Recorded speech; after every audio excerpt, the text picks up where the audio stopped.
Boa noite a todos. É com muita alegria que nós começamos mais um estudo da nossa casa, do Núcleo Espírita Fraternidade e Amor. E hoje nós vamos escutar um pouquinho da nossa amiga Karina e ela vai falar para nós sobre ciúmes.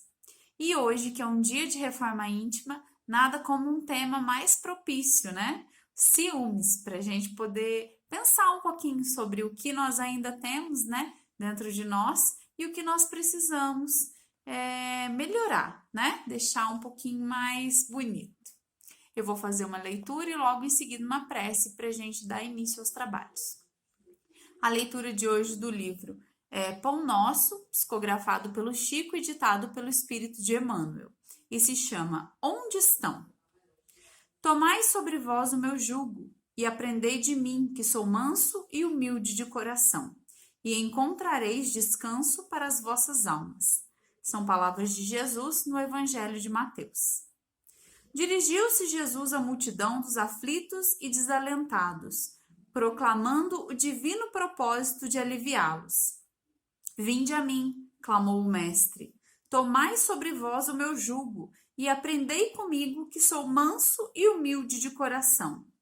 Seu apelo amoroso vibra no mundo através de todos os séculos do cristianismo.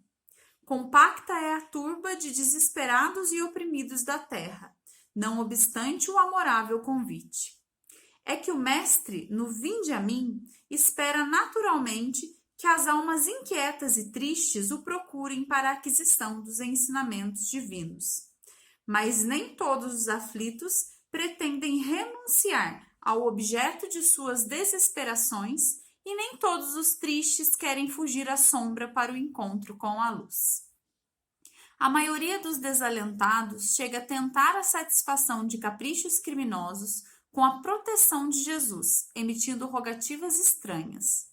Entretanto, quando os sofredores se dirigirem sinceramente ao Cristo, hão de ouvi-lo, no silêncio do santuário interior, concitando-lhes o espírito a desprezar as disputas reprováveis do campo inferior. Onde estão os aflitos da terra que pretendem trocar o cativeiro das suas próprias paixões pelo jugo suave de Jesus Cristo?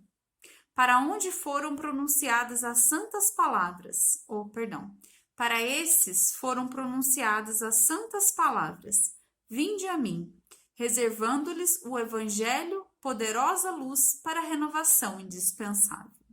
Então, olha que bacana para a gente pensar no tema de hoje, né? Ciúme. Jesus trouxe o consolo, mas nós estamos dispostos a abraçar esse consolo? Tem muitas implicações, né? Abraçar o consolo de Jesus. Nós estamos prontos, né? Mas queremos realmente mudar algo em nós para conseguir abraçar esse consolo de Jesus? Vamos fazer então a nossa oração para que a gente possa dar início aos trabalhos dessa noite. Vamos então fechar os nossos olhos para que possamos estar presentes nesse momento, no momento de oração, no momento de encontro com o divino, no momento em que nós olhamos para dentro de nós e percebemos tudo que temos de bom, tudo que temos a melhorar, mas mais que isso, percebemos o carinho e o amor de Jesus com a sua sublime mensagem de consolo, de esperança, de acolhimento para cada um de nós. Que nós tenhamos força para escolher a porta estreita, para escolher pisar onde os pés de Jesus pisaram. Um caminho não fácil, um caminho mais difícil, mas o único caminho a ser seguido. Que os bons espíritos amparem a nossa reunião desta noite e que todos nós consigamos abrir o nosso coração Que Jesus esteja conosco, hoje e sempre. Boa noite, pessoal.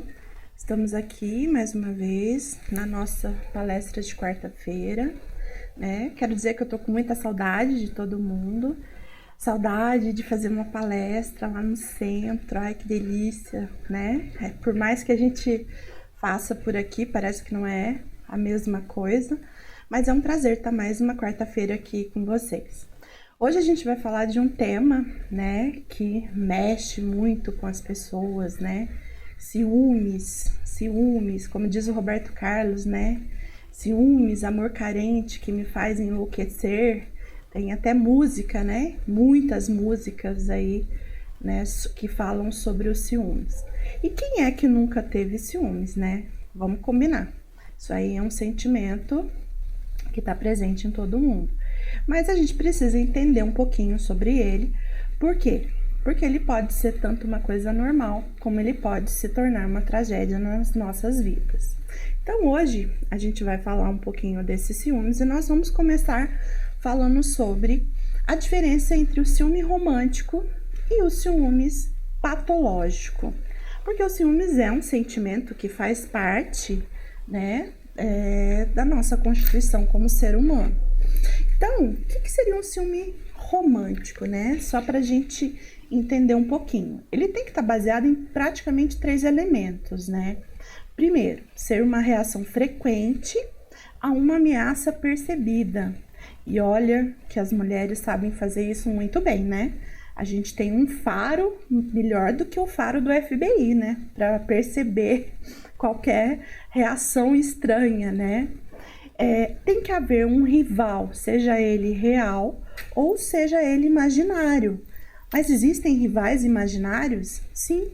A nossa mente é extremamente fértil e às vezes a gente começa a pressupor coisas que na verdade não existem, né? Pessoas que a gente acha que de repente está ali competindo com a gente ou se insinuando para nossos parceiros e na verdade não é nada disso, né? É uma percepção distorcida. Tem que ter também o quê? A reação que visa, né, eliminar ou diminuir os riscos da perda do objeto amado. Então eu acabo ficando com a sensação que eu vou perder aquela pessoa para outra, que eu não sou, né, de alguma forma suficientemente boa para aquela pessoa e ela pode me trocar por qualquer outra a qualquer momento.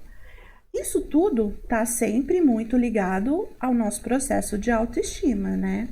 Quanto mais baixa a minha autoestima, mais ciúmes eu vou ter em relação, seja parceiro, seja família, mais ciúmes eu vou ter. E isso é ligado diretamente ao nosso processo de baixa autoestima. E o patológico, né? Quem é que nunca viveu essas cenas, né? De gritar, desesperar, vasculhar celular, brigas, né? Horrorosas, né? Às vezes você tá brigando com a pessoa não tá nem entendendo por que você tá brigando. E isso acontece muito porque às vezes você percebeu o olhar de outra pessoa, né? E a pessoa mesmo, o seu companheiro, né, não percebeu nada, ele não viu nada. Aí você começa, né, porque você olhou para aquela pessoa, porque aquela pessoa te olhou, e aí de repente você coloca no meio da relação de vocês uma terceira pessoa, uma pessoa que nem sabe que ela está naquele movimento. Então, o ciúmes patológico, ele configura como um conjunto de emoções que ficam completamente desestabilizadas, né? E a pessoa começa a fazer coisas, né, ter atitudes completamente absurdas, como invadir a privacidade do companheiro, monitorar o parceiro o tempo todo, vigiar, né, o tempo todo. E isso acontece, o ciúmes também acontece também nas nossas relações familiares. Às vezes eu tenho muitos ciúmes, né, de alguém da minha família. A minha mãe mesmo conta que quando eu era bebê não, já tinha 2 anos e pouco, quando meu irmão nasceu, ela ia amamentar meu irmão e eu ficava atrás da porta, olhando se ela ia fazer um carinho nele. E quando ela passava a mão nele, na cabecinha dele, eu saía de trás da porta, dava um pulo e falava: haha, te peguei. Então, eram ciúmes, porque eu tinha ciúmes do meu irmão.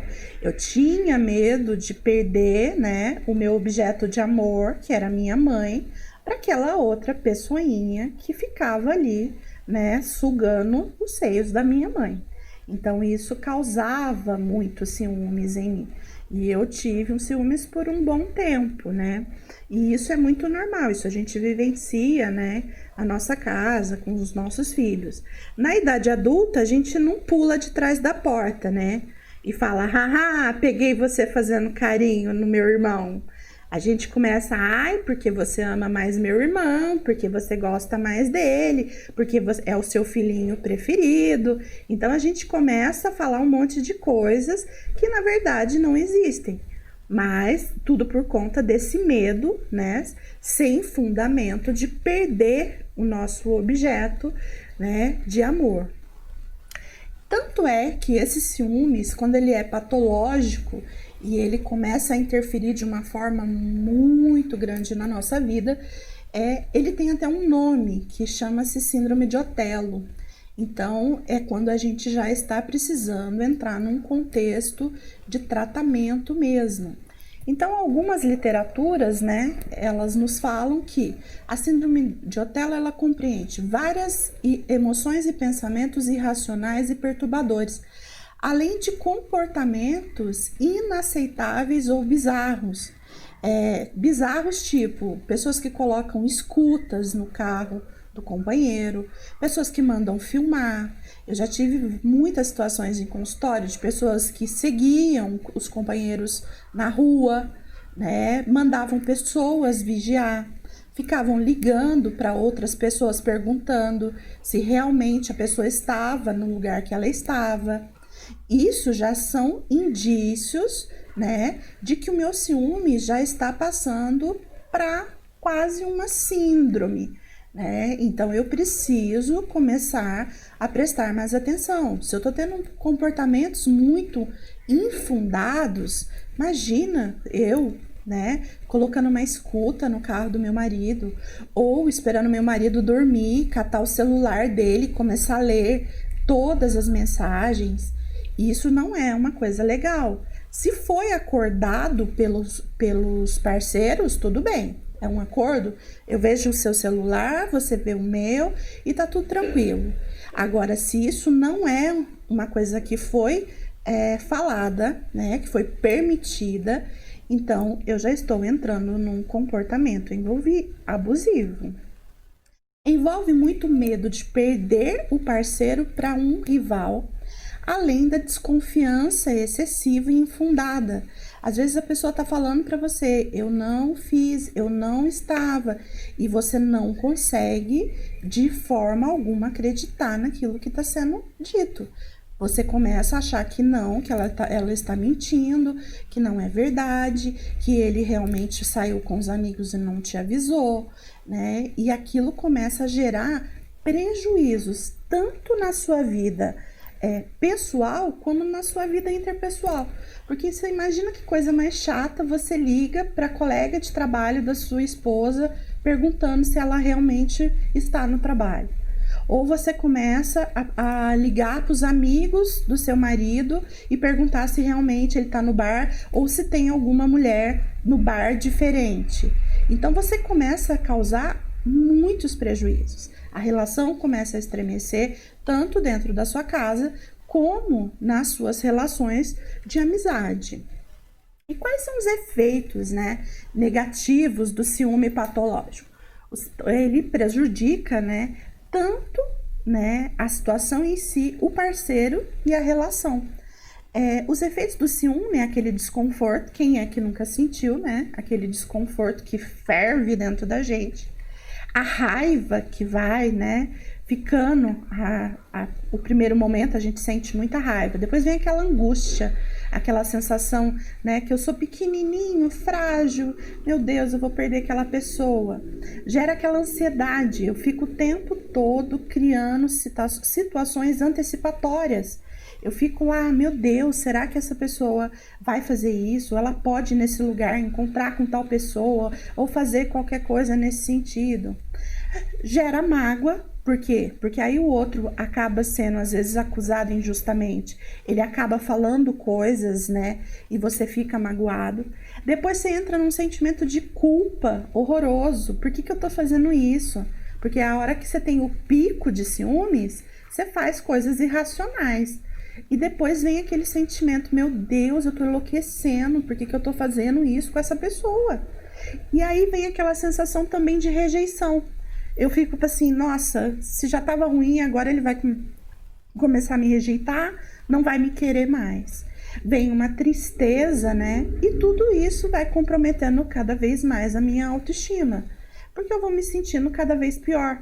Porque eu começo a mostrar para essa pessoa o lado pior que eu tenho na vida, né? E isso não é a pessoa, são as pessoas.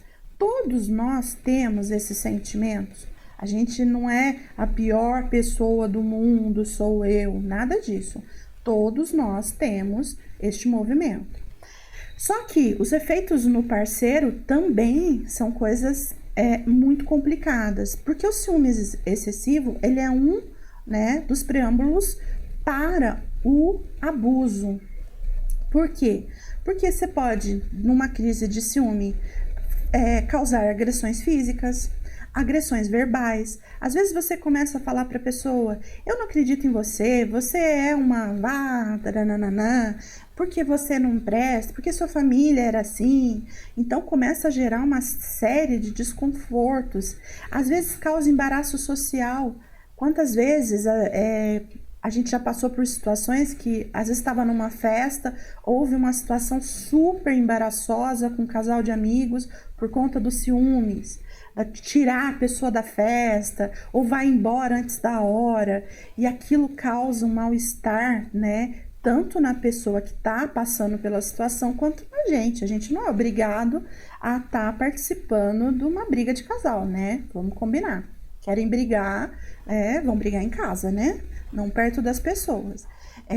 Começa a gerar um medo de perseguição, né? Eu já tive situações em consultório que a pessoa saía na rua, ela ficava achando que o parceiro a todo momento ia surgir do nada, ia brotar do nada, mesmo ela não estando fazendo nada, mesmo a pessoa estando totalmente numa situação normal de vida.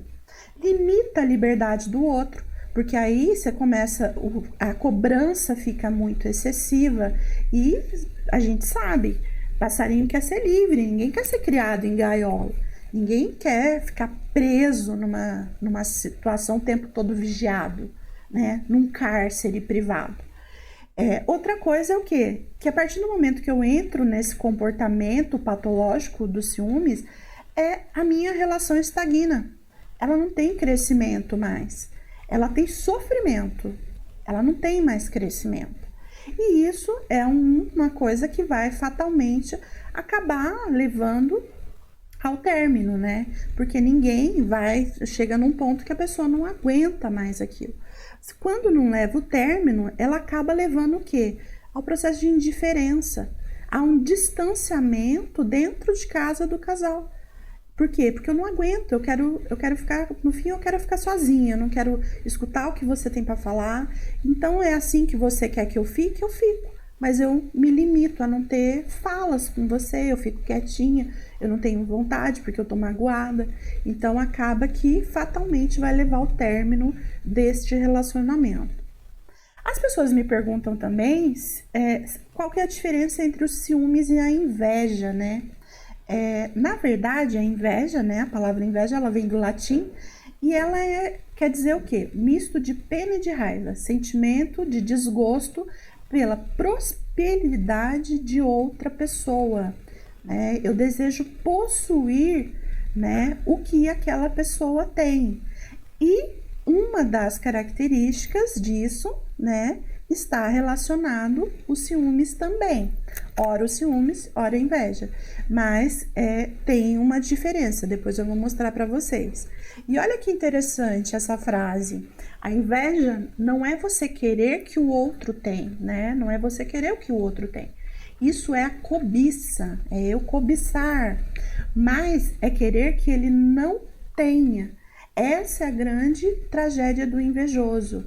Eu não quero que você tenha aquilo. Eu quero que somente eu tenha. Então eu começo a o quê? A ficar mal com a situação. E eu trouxe aqui, né, para vocês, para a gente fazer uma diferenciação entre o que é inveja e os ciúmes. O ciúmes, ele consiste no medo de perder o que se possui. É meu, né? E ele se refere a um movimento praticamente de 3 pessoas, né? Eu, você e a outra pessoa que eu acho que está interferindo. Talvez, às vezes relacionado ao amor, às vezes não, né? E tem um ataque ao rival, real ou imaginário. Então eu tô sempre atacando essa terceira pessoa que eu, né? Ou eu coloquei realmente, ou essa pessoa existe ou ela é imaginária. E eu quero remover essa pessoa da vida para que eu não possa perder meu objeto de desejo. A inveja, ela já é diferente no quê? Ela consiste em ver que o outro possui aquilo que você deseja, que você não tem. E refere-se somente a 2 pessoas, eu e a outra pessoa, sempre relacionado a querer destruir o outro. Então eu não quero que o outro tenha mais do que eu, que ele seja melhor do que eu, né? Que ele vá se destacar mais do que eu. Eu quero que ele destruir aquela situação do outro. Isso é inveja. E muitas das vezes também, assim como os ciúmes, a inveja também está ligada à baixa autoestima. Porque se eu não tenho confiança, né, no que eu tenho, no que eu sou, né, nas coisas que estão comigo, isso é baixa autoestima. Se eu preciso destruir o que a outra pessoa tem para ser melhor, é porque senão que eu não confio, né? Eu não estou confiando em mim, né? Isso aí é uma coisa que a gente tem que estar observando, porque você vê quantas coisas estão ligadas ao processo de baixa autoestima na nossa vida. Olha que loucura isso, né, gente? A gente precisa trabalhar a nossa autoestima. Quando a inveja parte de nós mesmos e não dos outros, e aí é a hora que a gente tem que prestar bastante atenção, né? Se prestarmos atenção às qualidades do objeto, pessoa ou situação pela qual sentimos invejas, poderemos compreender melhor que nos sentimos incapazes de conquistar. Então, o que mexe no movimento de inveja, quando eu olho e falo assim, nossa, olha que carro que ela tem, eu não quero que ela tenha esse carro, porque ela vai ficar parecendo mais que eu, ela vai parecer mais importante do que eu, porque ela anda nesse carro. Eu quero que esse carro fure os 4 pneus e fique na garagem. Então, é sinal que o quê? Que eu tenho uma baixa autoestima, que eu sou menor que o carro, né? Que a pessoa, ela vai parecer porque ela tem um carro e eu não. Então eu já me considero muito inferior a essa pessoa. E isso é um sentimento que eu tenho que corrigir em mim. Eu tenho que começar a olhar as minhas fraquezas, né? Por que eu tô sentindo isso? E quando a gente traz isso, né? Na verdade, a gente traz isso à consciência, isso é uma coisa fantástica. Como crescimento, a gente assumir a nossa percepção da inveja é uma coisa maravilhosa. Ele fala aqui, né? Nesse sentido, a inveja é um espelho que revela uma parte de quem somos, onde estamos e para onde queremos ir.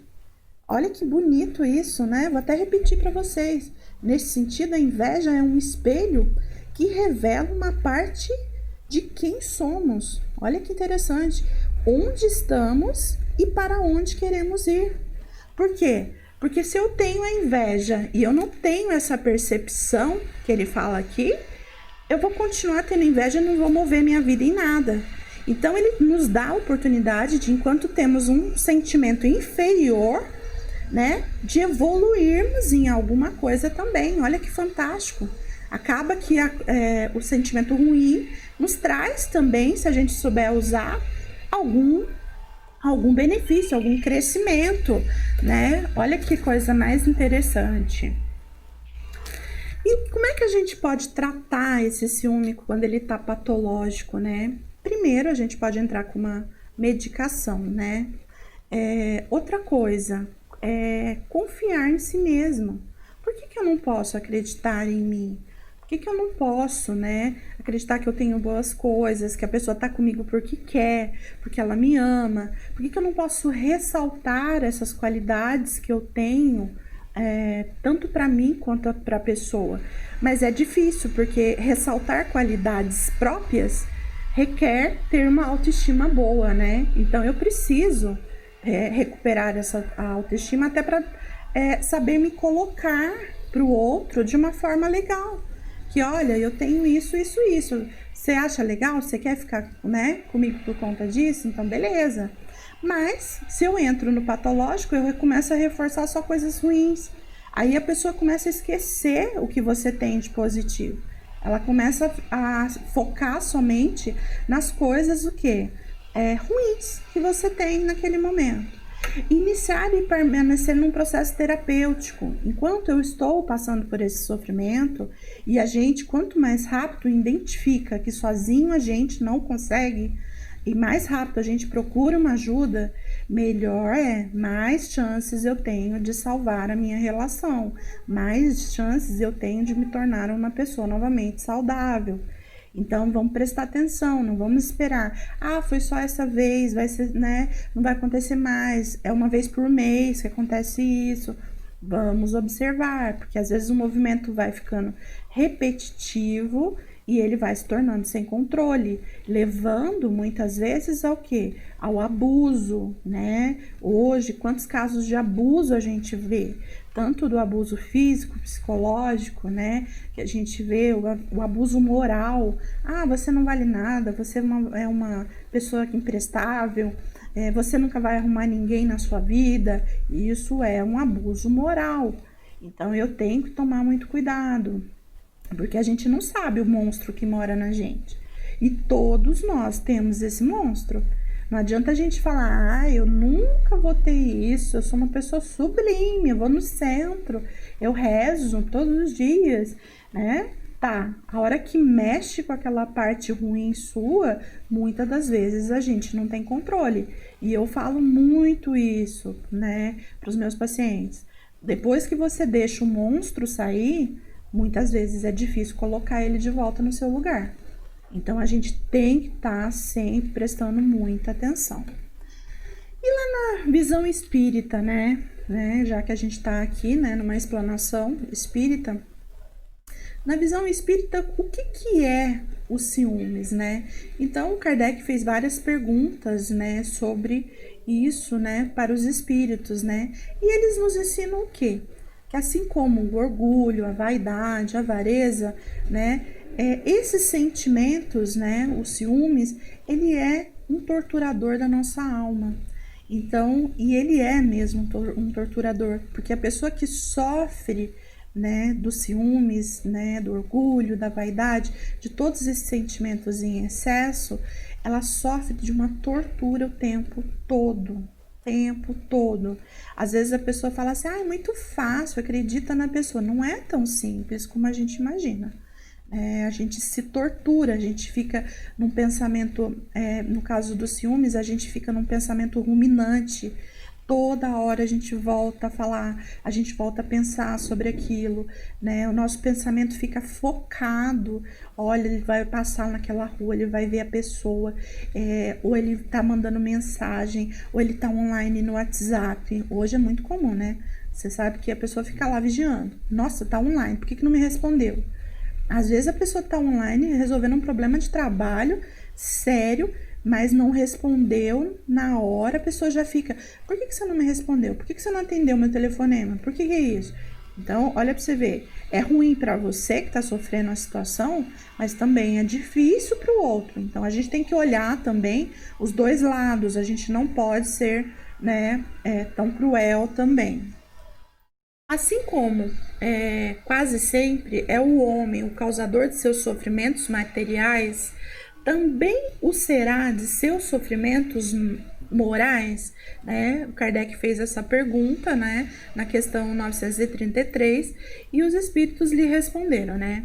Mais ainda, porque os sofrimentos materiais algumas vezes impedem da vontade, mas o orgulho ferido, a ambição frustrada, a ansiedade da avareza, a inveja, o ciúme, todas as paixões, numa palavra, são torturas da alma, é o que a gente estava falando. Ou seja, é uma tortura que faz mal para todos, tanto para aquele que sente, né, quanto para a vítima desse sentimento. E ainda, um vive enclausurado, fechado, enquanto o outro assume o papel de autoimposto de vigiá-lo. Então, olha o sofrimento que causa, que a gente falou lá mais acima, né? Que acaba que o outro entra se fecha, se enclausura. Ele fica naquele movimento, às vezes ele entra num movimento de passividade porque ele cansou de lutar. O outro vai impondo tantas coisas, às vezes ele não consegue sair desse movimento, ele entra num movimento de quê? De enclausurar. E muitas vezes essa clausura é dentro dele mesmo, ele se fecha, ele não fala, ele não conversa, ele não tem ânimo, ele acaba muitas vezes entrando num processo depressivo, porque ele acaba ficando preso também lá. Nossa, eu tive uma relação tão legal, olha o que a pessoa está fazendo, olha o que ela está fazendo da nossa história, está transformando a nossa história num caos, né? Às vezes você entrou numa história tão bonita, tão legal, e está caminhando para um fechamento muito agressivo, com marcas muito profundas, às vezes não só para você, mas para as pessoas que o cercam, né? Geralmente filhos, né? Às vezes os filhos ficam presenciando essas situações e eles ficam extremamente magoados com tudo isso, né? É muito dolorido. E os espíritos ainda completam, né? A inveja e os ciúmes. Felizes os que desconhecem esses dois vermes roedores. Para aquele que a inveja e os ciúmes atacam, não há calma nem repouso possíveis. À sua frente, como fantasmas que lhes dão trégua, não lhes dão trégua e o perseguem até durante o sono, se levantando os objetos de sua cobiça, do seu ódio e do seu despeito. E isso é verdade, porque às vezes acaba também que existe uma influência espiritual junto, né? E você vê quantas pessoas, às vezes eu atendo em consultório, a pessoa fala assim, porque eu sonhei que a pessoa estava me traindo, eu acordei com o coração palpitando e aquela sensação era muito real. E eu tive a certeza que ela estava fazendo alguma coisa. E muitas vezes a gente está sofrendo uma influência, né? Do mundo espiritual. Às vezes alguns irmãos que nos foram, né, inimigos em outras épocas estão ali, olha, sua mulher vai fazer isso, seu marido está fazendo isso, e acaba que vai aumentando. Então a gente também, quando entra nesse movimento, tem que orar e vigiar. Vamos orar e vigiar para sair desse movimento de sintonia, né? Sair desse movimento. Eles completam ainda, né? O invejoso e o ciumento vivem ardendo em contínua febre, e é verdade, é uma dor por dentro, é um calor, é uma angústia, é um sentimento muito ruim. Será essa uma situação desejável e não compreendeis que as suas paixões o homem cria para si mesmo suplícios voluntários, tornando-se-lhes a terra um verdadeiro inferno. Então, olha que coisa, né? Às vezes não existe nada e a gente vai criando tantas situações imaginárias que a gente acaba tornando a nossa existência um inferno na Terra, né? Eu mesmo sou o disparador da minha própria dor. E quando eu começo a perceber isso, eu preciso, muitas das vezes, de uma ajuda, de uma orientação, né? Ir no centro de oração, né? De um atendimento fraterno, de uma terapia, de às vezes uma medicação. Por quê? Porque eu vou tornando a minha existência um inferno. E eles falaram perfeitamente. Um verdadeiro inferno, um martírio. E, né, o ciúmes, ele nada mais é do que um excesso, né? Não de amor. Ciúmes não é sinal de amor, gente. As pessoas falam pra mim, mas eu gosto. É muito comum eu ver, principalmente em pessoas mais novas, quando estão entrando em relacionamento, mas eu acho bonitinho quando ele tem ciúmes de mim. Eu acho que é uma prova de amor. Não, não é uma prova de amor. Até porque, se você começa a causar esse movimento no outro para ser uma prova de amor, isso pode perder o controle. E isso está relacionado ao quê? À sua vaidade, né? Ao seu orgulho, ao seu egoísmo. Se você sabe que existe um monstro que mora dentro de todos nós, por que você vai disparar isso no outro? Isso é egoísmo, né? É egoísmo. É sinal que a sua autoestima também está baixa. Por quê? Porque você precisa estar recebendo do outro o tempo todo uma reação de ciúmes para você provar que ele te ama. Então você não está entendendo nada de amor, né? E ele fala aqui, o amor não carrega consigo nenhum sentimento ou atitude que leva às más paixões. Então toma muito cuidado, sentimento de ciúmes não é prova de amor.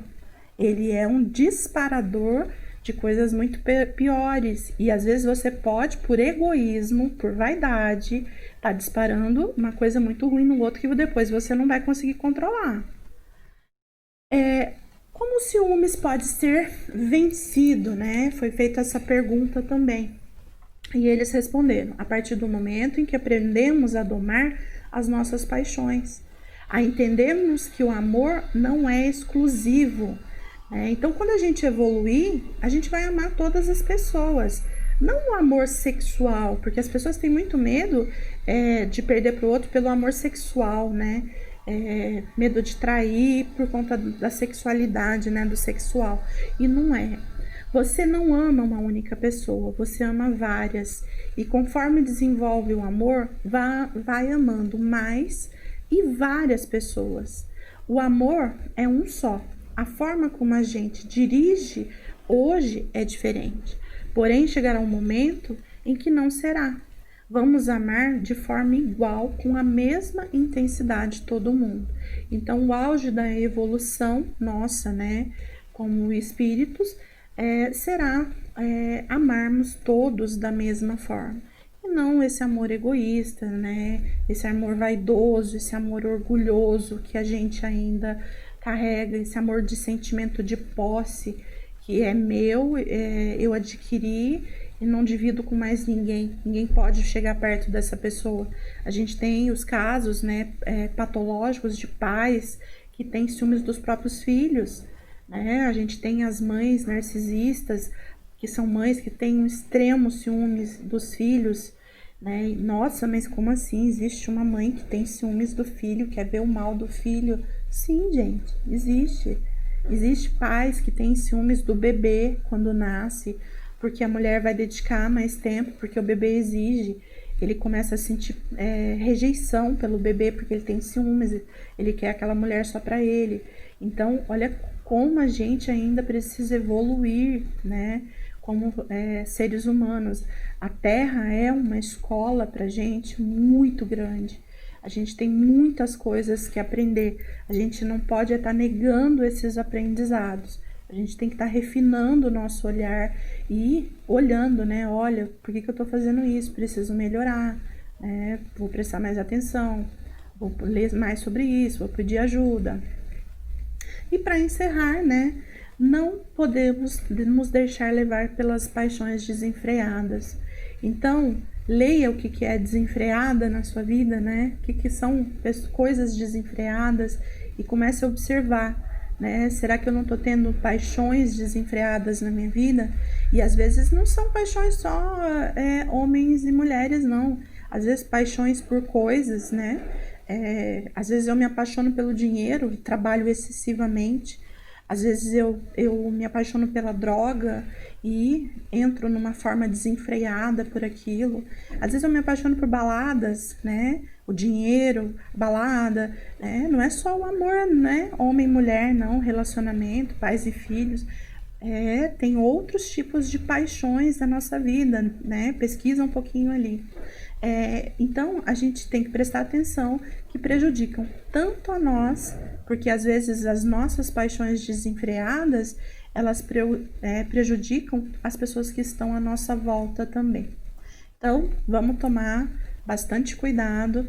Espero que vocês tenham, né, gostado. Hoje eu nem apareci, né, porque eu acabei de acordar, estou toda descabelada, né? Então não estava digna de aparecer na filmagem. Então hoje a gente vai só de áudio. Desculpa também, porque tem uma obra aqui do meu lado, tá fazendo uns barulhos, não sei se vai interferir aí na gravação de vocês. Então agora a gente vai para nossa prece, né? Uma boa quarta-feira, um bom final de noite aí para todos vocês. Beijo, beijo.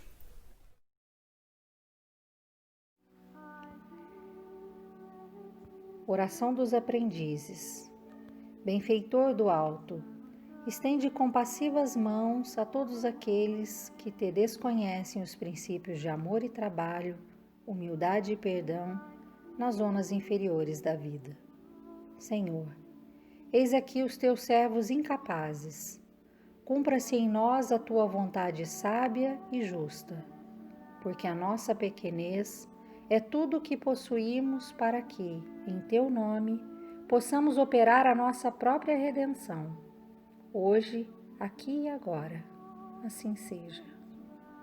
Mensagem de Aniceto, retirado dos livros Os Mensageiros, de André Luiz, psicografia de Chico Xavier.